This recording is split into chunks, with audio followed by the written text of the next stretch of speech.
Que bênção, Cecília. Abra sua Bíblia no Evangelho de João, no capítulo 8. Pastor Áureo falou nesse capítulo, a gente vai continuar nele. Estamos começando a série de outubro, da noite para o dia, das trevas para a luz, da tristeza para a alegria, da escassez para a fartura, da destruição para a restauração, do choro para o riso. É a dinâmica do Evangelho, de perdidos para salvo, de tristes para consolados. Essa noite, o tema da série, iniciando, é esse, das trevas para a luz. Cada domingo a gente aborda um aspecto da noite para o dia, e hoje especificamente das trevas para a luz. João capítulo 8, no versículo 12, ele diz assim: de novo lhes falava Jesus, dizendo: eu sou a luz do mundo, quem me segue não andará em trevas, pelo contrário, terá a luz da vida. Vamos repetir? De novo lhes falava Jesus, dizendo: eu sou a luz do mundo, quem me segue não andará em trevas, pelo contrário, terá a luz da vida. Queridos, para falar sobre luz, ou para conversarmos um pouco sobre Jesus e sobre a figura de Jesus como a luz do mundo, nós precisamos falar um pouquinho sobre a escuridão.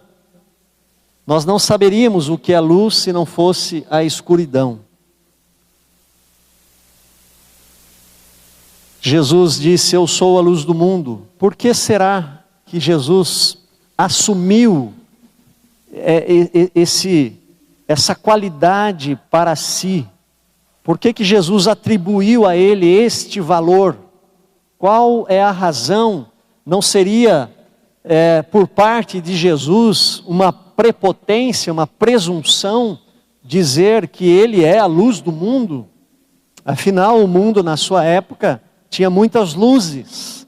Se você perguntasse para o grego, a luz era a filosofia, era o conhecimento. Se você perguntasse para o judeu, a luz era a lei de Moisés. Se você perguntasse talvez para uma pessoa não religiosa, ele talvez dissesse que a luz era o dinheiro, era a riqueza. Talvez se você perguntasse para uma outra pessoa, ela dissesse que é o trabalho. Afinal, o trabalho dignifica o homem. E nesta noite nós vamos procurar descobrir se existe alguma trevas em nós, algum tipo de trevas em nós. E nós vamos descobrir que trevas tem um significado muito amplo na Bíblia, quando nós estudamos e olhamos para as Sagradas Escrituras. O primeiro tipo de trevas está revelado aí em Lucas 1, 78 e 79. Ele diz assim: graças à entranhável misericórdia de nosso Deus, pelo qual nos visitará o sol nascente das alturas.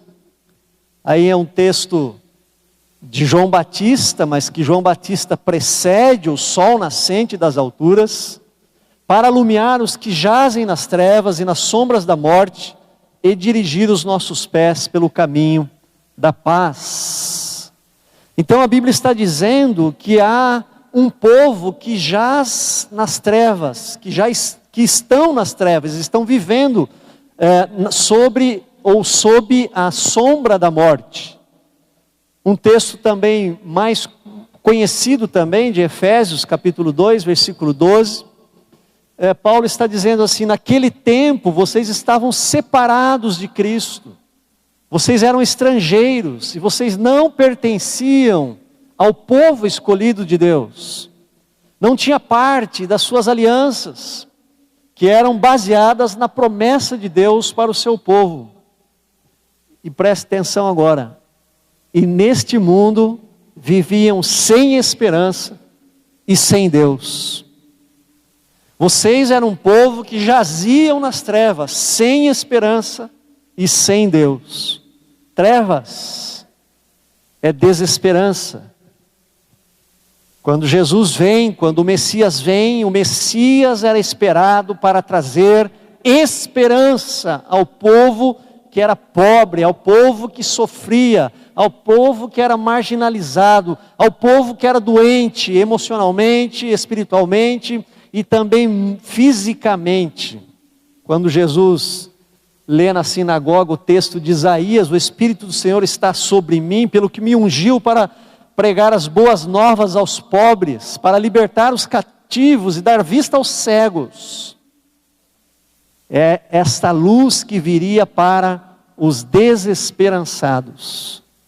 Pode ser que nesta noite nós tenhamos pessoas aqui, irmãos, desesperançados ou desesperançosos, passando por um momento em que não enxergam uma luz no fim do túnel. Trevas é isso. Todos nós passamos pela noite escura da alma, da desesperança, da aflição, do sofrimento, onde nós não vemos solução. Trevas, desesperança. Mas há um outro significado também na palavra de Deus para trevas. Se, porém, os teus olhos forem maus, todo o teu corpo estará em trevas. Aqui Jesus está relacionando a maldade com as trevas, ou as trevas com a maldade. E aí um texto muito forte lá do apóstolo Paulo, no comecinho de Romanos, que diz assim: estes homens, cheios de toda injustiça, malícia, avareza e maldade, possuídos de inveja, homicídio, contenda, dolo, malignidade, sendo difamadores, sendo caluniadores, sendo aborrecedores ou aborrecidos de Deus, sendo insolentes, soberbos, presunçosos, inventores de males. Essa semana foi uma semana farta de inventores de males. De um lado da política e do outro lado também. As fake news varreram os nossos WhatsApps. Inventores de males, desobedientes aos pais, insensatos, pérfidos, sem afeição natural e sem misericórdia. Parece que esses 3 versículos resumem, ou fazem um resumo, uma descrição desta maldade que há no coração do homem, do ser humano. Então, trevas, na Bíblia, é relacionado também com maldade. Trevas é maldade. Os que vivem nas trevas são maus, praticam a maldade, têm prazer na maldade. Ou a maldade dos homens e das mulheres revelam o quanto essas pessoas estão vivendo em trevas. Podemos ser agentes da maldade e podemos ser também receptores dessa maldade. Podemos estar em trevas pela nossa maldade, pelo que fazemos de mal às outras pessoas, mas podemos estar recebendo consequência de trevas na vida das pessoas que convivem ao nosso redor. É muito comum você querer ser honesto e ter pessoas ao seu redor que não querem ser honestos, que querem praticar o mal e querem fazer um conluio com você, que você participe dessas trevas, para que você seja um companheiro e um parceiro deles nas trevas. Isso é muito comum. Mas há um outro sentido também na palavra de Deus para trevas. A Bíblia nos diz que Ele nos libertou do império das trevas e nos transportou para o reino do Filho do seu amor. Você não saiu do império das trevas pela sua escolha, pela sua fé, pela sua decisão, pela sua justiça própria, pelas suas boas obras. Não, não, não, não. A Bíblia está dizendo que você foi transportado. Você não conseguiria por si mesmo e por si só sair do império das trevas e ir para o reino de Jesus. Isso é obra de Deus, que nós temos falado aqui veementemente.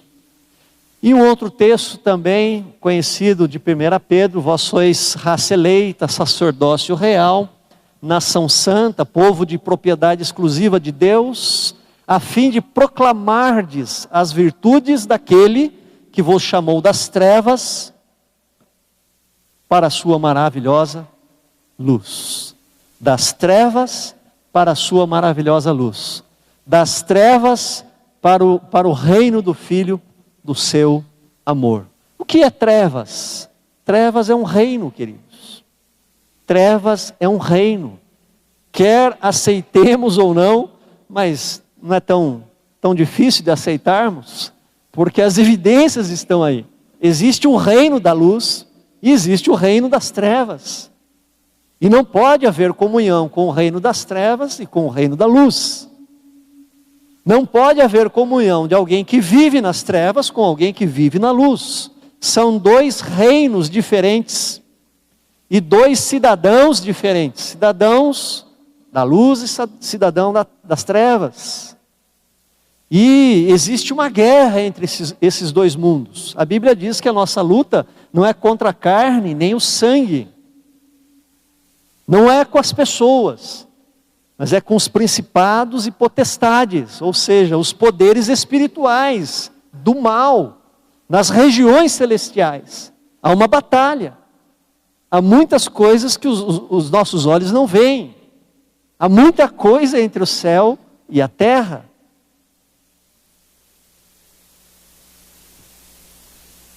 Mas ainda a Bíblia traz outras definições para trevas. Paulo, diante do rei Agripa, diz: para lhes abrires os olhos. Está falando do chamado dele. Para lhes abrires os olhos e os converteres das trevas para a luz e da potestade de Satanás para Deus.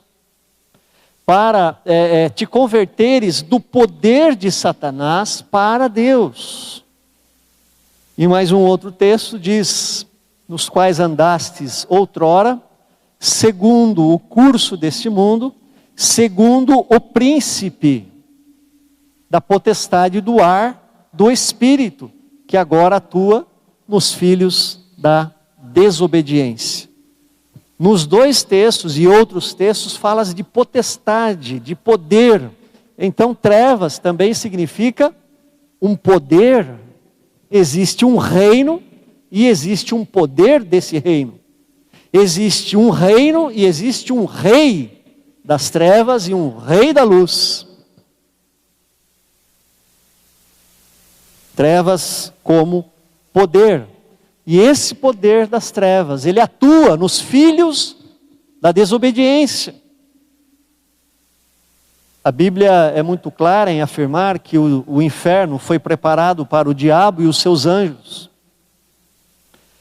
Mas o diabo, ele atua no mundo para que ele não vá sozinho com os seus demônios, os seus anjos, para o inferno. Então há um poder atuante em nosso mundo e nós não podemos negar isso. Eu já disse aqui, tenho repetido, nós não podemos dar mais poder ao diabo do que ele tem, mas também não podemos deixar de crer ou de entender que ele atua diretamente em nosso mundo. Em nosso mundo. Hoje pela manhã, o pastor Áureo leu João 8,44, dizendo aos fariseus: vós sois do diabo, que é o vosso pai. Porque vocês mentem, e o pai da mentira é o diabo. Desde o princípio ele está mentindo no mundo, enganando. Então existe o poder das trevas. E muita gente está enroscado, dominado, escravizado, andando em círculos, num círculo vicioso, que não consegue sair dessa dominação. Mas há um outro também, significado de trevas. A pessoa que mais falou a respeito disso foi Jesus, e o evangelho que mais falou a respeito disso foi Mateus.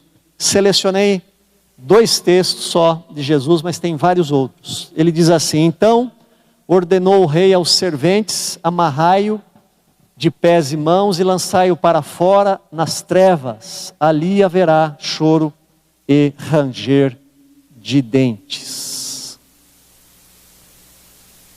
E o servo inútil, na parábola dos talentos: lançai-o para fora nas trevas, ali haverá choro e ranger de dentes.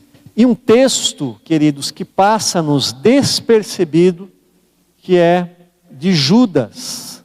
Judas é uma carta pequena, tem apenas um capítulo, e no versículo 12, ela diz assim: estes homens são como rochas submersas, em vossas festas de fraternidade, banqueteando-se juntos sem qualquer recato, que espuma, aí tem tem mais texto aí no meio, eu resumi, que espumam as suas próprias sujidades, são estrelas errantes, para as quais tem sido guardada a negridão das trevas para sempre.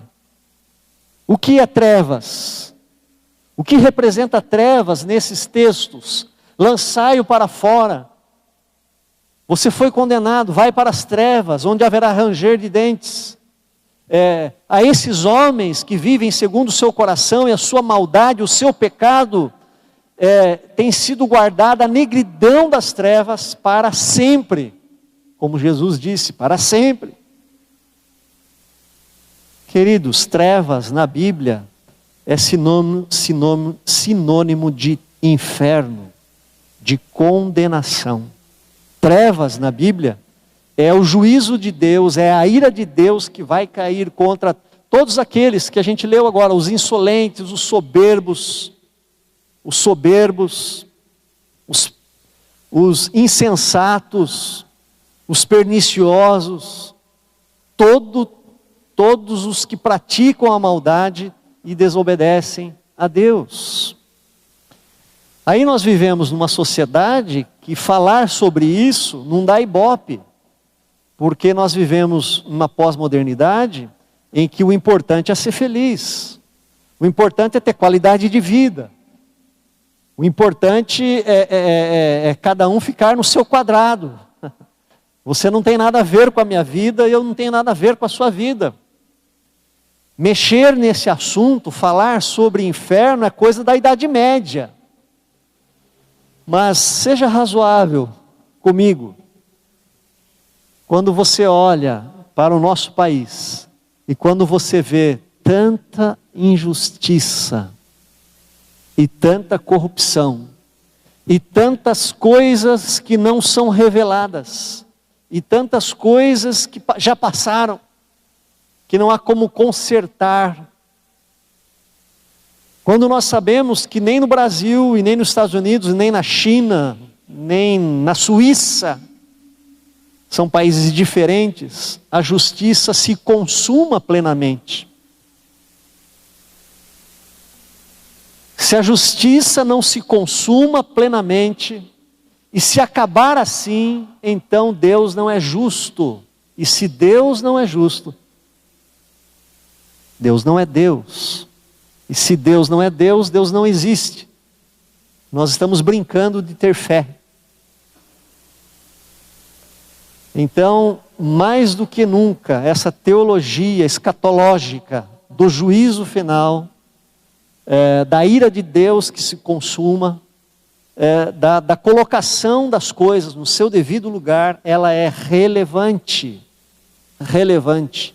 E isso não é para nos trazer medo, mas é para nos trazer alívio e consolo, porque um dia Deus há de colocar todas as coisas no seu devido lugar, e a justiça de Deus se consumará. Aleluia. Aleluia. Mas trevas também significam uma outra coisa. Jesus disse: não se preocupem com os fariseus, são guias cegos, e quando um cego guia outro, os dois acabam caindo no buraco. O cego vive na escuridão. Um outro texto também a respeito dos fariseus é quando Jesus estava na sinagoga, havia um homem com uma mão retorcida, ressequida, que não desenvolveu, uma mão mirrada, e Jesus disse: vem para o meio, eu vou curar você. Olhando ao redor, indignado e condoído com a dureza do seu coração, porque ele havia feito uma pergunta aos fariseus, se era lícito curar ou não no sábado, ele disse ao homem: estende a mão. Estendeu-a e a mão lhe foi restaurada. Retirando-se os fariseus, conspiravam logo com os herodianos contra ele, em como lhe tirariam a vida. Trevas, nesse caso, queridos, significa um coração empedernido. É aquilo que Tiago diz, a homens e a mulheres, os quais estão com a sua consciência cauterizada. Nada penetra, nada sensibiliza, por mais que fale, por mais que pregue. Esta semana tivemos reunião do conselho, a gente estava falando que o Espírito Santo pode converter qualquer pessoa. E aí eu citei uma lá e diz assim: esse aí eu não creio. Preciso crer, porque a Bíblia diz que nada é impossível para Deus.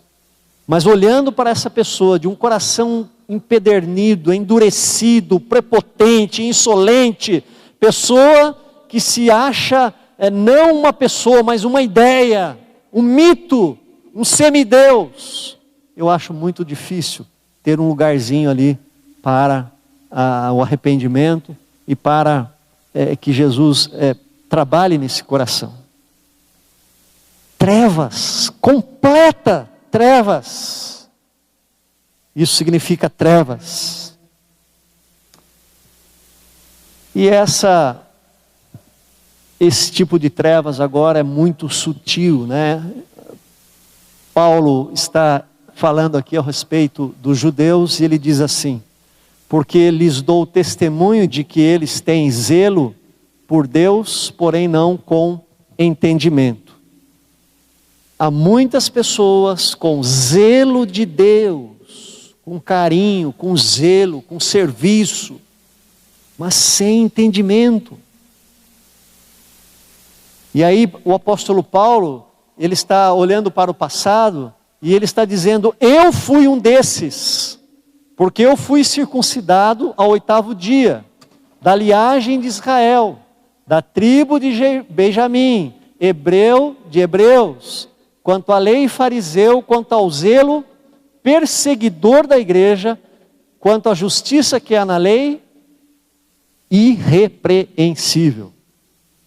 Paulo era perfeito, do ponto de vista da religião, ele era irrepreensível, ele era um crente exemplar, ele era zeloso, mas ele estava achando que estava fazendo o máximo para Deus, mas ele estava contra Deus. Ele tinha zelo de Deus, ou zelo por Deus, mas sem entendimento. Queridos, isto é muito sutil. Quantas pessoas hoje estão equivocadas em relação àquilo que elas creem? Deixa eu te dizer uma coisa, Jesus disse certa vez: credes em Deus? É suficiente? Não. Credes também em mim. Credes em Deus, credes também em mim. Tiago disse: você crê em Deus? Amém. Até o diabo crê e treme. As pessoas estão equivocadas em relação a Deus. Porque Deus é Pai, Filho e Espírito Santo. Só que a Bíblia diz muito claramente que não basta crermos em Deus. Nós precisamos crer no Filho. Porque o Filho é o caminho, a verdade e a vida. Ninguém vem ao Pai senão por mim, disse Jesus. Não basta crermos num Deus genérico, nessa força superior, nessa transcendência. O nosso Deus é um Deus pessoal. O nosso Deus é um Deus experiencial. Nós precisamos tocar e ser tocados por Deus. É isso que nos faz conectar com Deus. Se uma pessoa crê em Deus, mas ela não sabe quem é Jesus, não resolve. Porque é Jesus que leva qualquer ser humano a Deus. As pessoas estão equivocadas em relação a quem é Jesus. Ah, Jesus é meu amigão.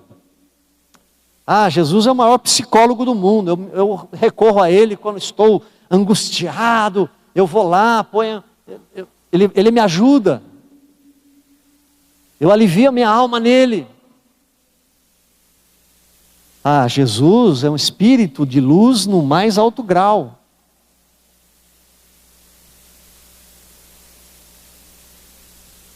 A Bíblia diz que Jesus veio em carne, ele veio homem, veio em carne e osso, nasceu de Maria. As pessoas olham para Jesus e dizem: nossa, Jesus foi um grande mestre. Buda foi um grande mestre, Zoroastro foi um grande mestre. Há grandes mestres espalhados por aí. Todos morreram, nenhum deles ressuscitou como Jesus. Jesus não reencarnou, Jesus ressuscitou ao terceiro dia. E Jesus, quando ele diz de braços abertos na cruz do Calvário, tetelestai, ou seja, está consumado, está pago. Ele está dizendo assim: eu paguei os seus pecados, eu perdoei a vossa dívida. Não é o que você faz, não são as reencarnações, não são as boas obras. Eu absorvi toda a dívida e todo o pecado em mim. Então Jesus, Ele é a salvação em si, no seu corpo. Se Ele não tivesse vindo de corpo ao mundo, Ele não poderia nos salvar. Ele não teria onde receber os nossos pecados. A Bíblia diz que Ele foi moído pelas nossas transgressões. O castigo que estava sobre Ele, que era meu e seu, pelos nossos pecados, estava sobre Ele. Pelas suas feridas fomos sarados. Então, há um equívoco em nossa sociedade a respeito de quem é Jesus. Há um equívoco muito grande. Então, trevas tem a ver com ignorância. Trevas tem a ver com ingenuidade. Trevas tem a ver com equívoco. Há um grande equívoco. Sabe qual é o maior equívoco no nosso país? A pessoa acha que sendo honesta, que sendo um bom cidadão, que não traindo o esposo, não traindo a esposa, ou que não falando palavrões, não sonegando impostos, de vez em quando ajudando um pobre ali, outro lá, ela merece a salvação. Isso é um equívoco. Não existe na Bíblia textos e teologia e doutrina que confirmem essa tese. É um grande equívoco. Você faz coisas boas, mas você tem pensamentos maus. Eu também tenho. Nós não conseguimos controlar a nossa mente, é ou não é? De vez em quando escapa, a gente comete alguma coisa errada. Se nós, como cidadãos, comparecêssemos perante um juiz, colocados num dos artigos da lei, esse juiz não ia dizer para nós assim: poxa, você é um cara legal, você guardou milhares de outros artigos da lei, você caiu apenas nesse, vai embora. Não, ele não faria isso. Por isso o apóstolo Paulo diz, Tiago diz assim: se você cair num mandamento da lei, você caiu na lei, a lei com letra maiúscula. Não importa se você caiu em 1, 2, 3, 10 ou 20 mandamentos, se nós cairmos em um, nós somos réus ou réis, réis a moeda. Entende? Você consegue me entender? Quem que se apresenta diante de Deus? Quem consegue? Ninguém. Por isso Jesus disse: está pago.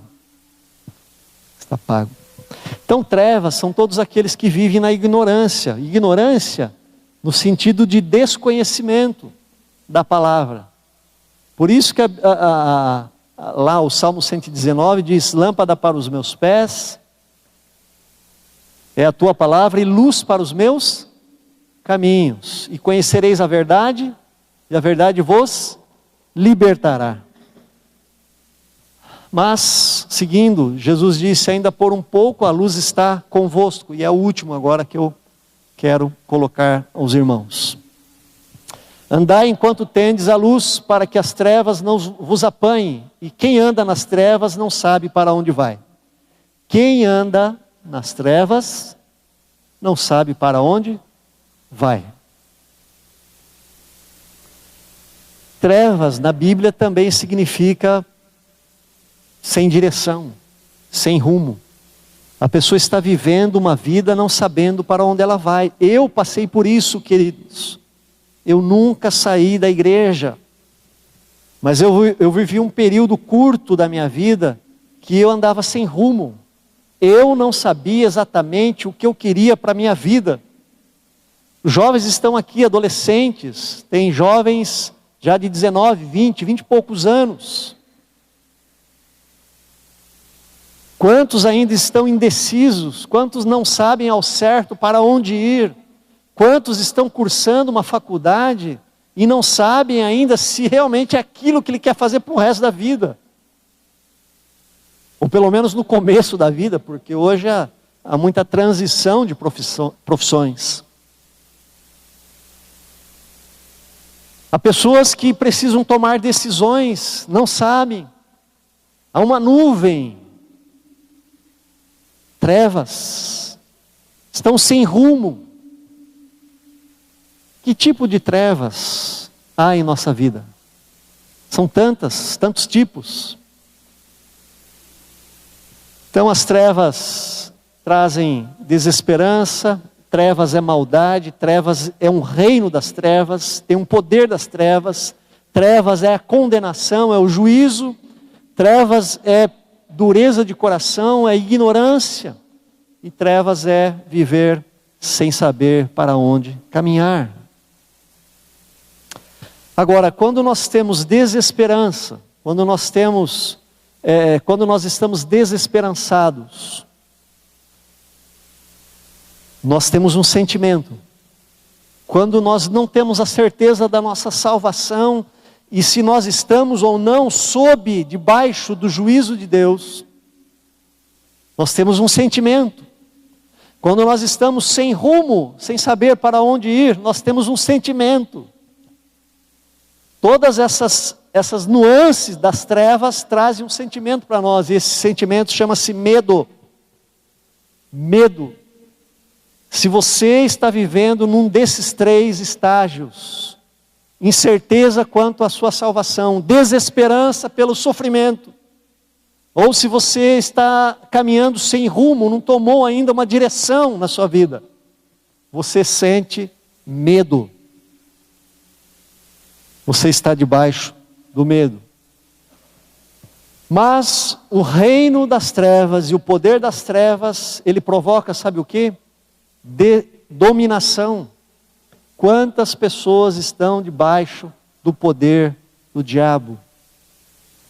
A Bíblia diz que o diabo cegou o entendimento dos incrédulos, para que eles não vejam a luz. Quantas pessoas estão sendo motivadas, pressionadas, direcionadas pelo poder e pelo reino das trevas? Existe uma dominação. Quando, por causa das trevas, existe maldade e existe dureza de coração, o que isso causa? Causa destruição. Destruição de casamento, destruição de família, perda de emprego, falência de empresas. Há funcionários hoje levando as empresas à falência pela sua maldade, pelo seu dolo, pela sua ruindade, pelo seu falso testemunho. Quantas empresas pequenas estão lutando ali para pagar os impostos, ficar de pé e tirar o seu salário, o seu honorário mensal. Vai um mal intencionado lá e põe o patrão na justiça e leva, não tem condição de pagar. Dureza de coração, maldade causa destruição. Maldade que causa assassinatos, homicídios. E na ignorância, queridos, o que causa a ignorância? A ignorância, o equívoco em relação ao amor de Deus e aquilo que Deus fez em Cristo, causa condenação. Então o medo, a dominação, a destruição, a condenação, são fruto daqueles que estão ou vivem nas trevas. Que podem ser cristãos regenerados, ou em alguns casos não.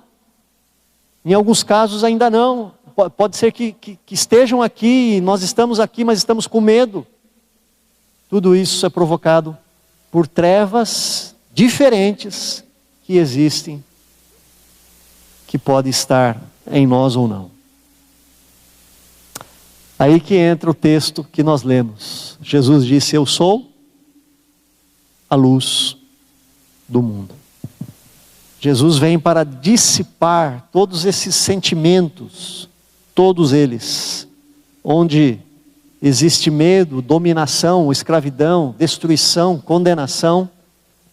O sacrifício de Jesus vem e absorve, e leva sobre ele, quebrando todo o principado e toda a potestade, toda a maldição que havia sobre nós, toda a condenação, Jesus leva sobre ele na cruz do Calvário. E onde existia medo, ele traz confiança. Os que confiam no Senhor são como os montes de Sião. Sião eu conheci, é uma região montanhosa, da qual Jerusalém faz parte. Mas é uma região montanhosa. Em Jerusalém tem um monte chamado Sião, mas é toda a região montanhosa ali, chama-se Sião. Medo, Jesus traz confiança. Dominação, Jesus traz liberdade. Andamos acima. O poder das trevas não tem domínio sobre nós, porque maior é o que está em nós do que aquele que está no mundo. Onde existe destruição, e eu convivi com lares completamente destruídos, com drogas, com torpeza sexual, promiscuidade. E hoje essas pessoas estão dentro da igreja, dentro do corpo de Cristo, com todos os seus filhos, regenerados, salvos, convertidos, vivendo em harmonia e vivendo em santidade. Destruição, restauração. Fiz pelo menos uns 3 recasamentos de casais que já tinham tirado a certidão de divórcio e recasaram novamente. Onde existe condenação, Jesus traz a absolvição, traz a vida eterna. Onde Por isso que ele diz: quem me segue não andará em trevas. Quem me segue não andará em trevas. Relacionado à vida eterna, mas relacionado ao nosso cotidiano, nas decisões, na angústia, na aflição, no sofrimento, nas decisões, nas indecisões. Ele é luz. De alguma maneira Deus fala conosco, foi falado pela manhã. Deus continua falando. Deus é luz porque Jesus é luz. Deus fala conosco, queridos, e nos faz enxergar as coisas que estão diante de nós. Ele nos guia. Ele nos guia. E aí Jesus disse: quem me segue terá a luz da vida. Essa palavra vida, dentre as 3 que existem no Novo Testamento, para traduzir por vida, é Zoe, ou vida espiritual. Quem me segue terá a luz da vida com Deus, da vida espiritual. O que falta para você tomar uma decisão em relação a Jesus? Você já entregou a sua vida a Cristo? Você já fez a sua pública profissão de fé? Você já entendeu e entregou a vida a Jesus dizendo: Senhor, para onde irei se só o Senhor tem palavras de vida eterna? Faça isso. Faça. Quando eu entreguei a minha vida a Cristo aos 17 anos, todas as nuvens que havia em minha mente, elas se dissiparam, porque a luz de Cristo explodiu dentro do meu coração, raiou a liberdade, raiou a paz. Eu não tinha certeza da minha salvação, eu não sabia se eu ia para o céu ou para o inferno. Tudo isso ficou para trás, porque a luz de Cristo brilhou na minha vida. Quem nessa noite quer abrir o seu coração e deixar a luz do céu entrar? Feche os seus olhos. Pai, nesta hora a tua palavra e o teu evangelho foi ministrado. Peço a Deus que haja um toque, um descortinar da mente e do coração, para que a luz de Cristo brilhe nesta noite em nossas vidas, seja para a salvação, seja para a consolação, seja para a direção, seja para qual propósito for, que a tua graça opere, ó Deus, nesta noite. Nós pedimos humildemente em nome de Jesus. Amém.